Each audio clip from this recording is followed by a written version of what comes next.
Yes? How may I help you? Bakit niyo naman ginanon yung anak ko? Nagpa-drawing kayo ng mukha niyo, tapos ayaw yung bayaran. Sabi ko sa kanya, babayaran ko siya. Pero wag agad-agad at may emergency akong pangangailangan na dapat bayaran. But of course, I will pay. Tama ba naman sunugin niyo ang ginawa ng anak ko? Ha? Ayan, na-trauma yung anak ko.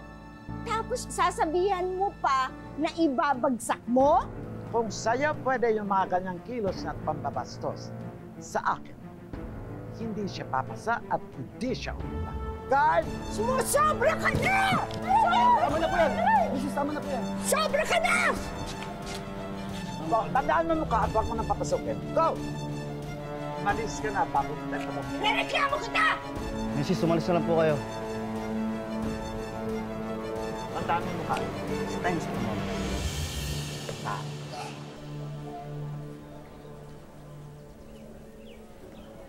Uy, Warren! Warren!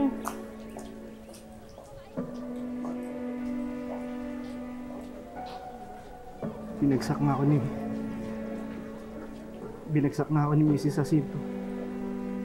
Huh?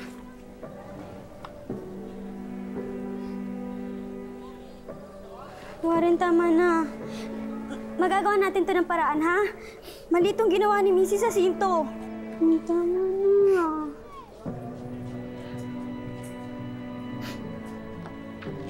Naku, anak! Naku, sorry! Nalito ko sa paggawa ng card mo. Nakuha mo na ba yung card mo? Tita.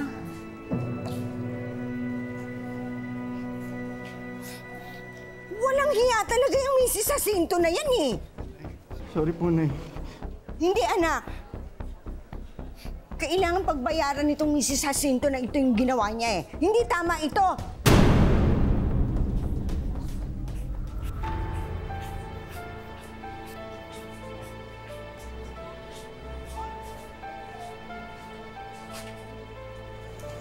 Ginagawa mo rito. Hindi ba nakaban?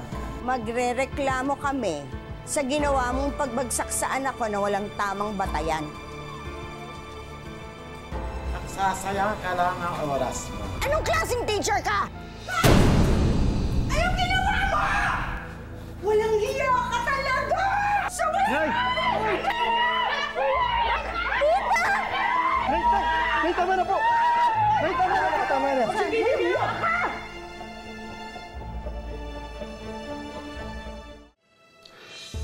Senior teacher ka pa man din. Alam ba na kahihiyan ka sa mga guro? I can't even call you a teacher. I'm sorry but I have to suspend you for the meantime habang iniimbestigahan pa yung kaso mo. Bakit ako ang parusahan ninyo? Hindi siya, wala akong kasalanan. Tama na, Mrs. Jacinto. My decision is final.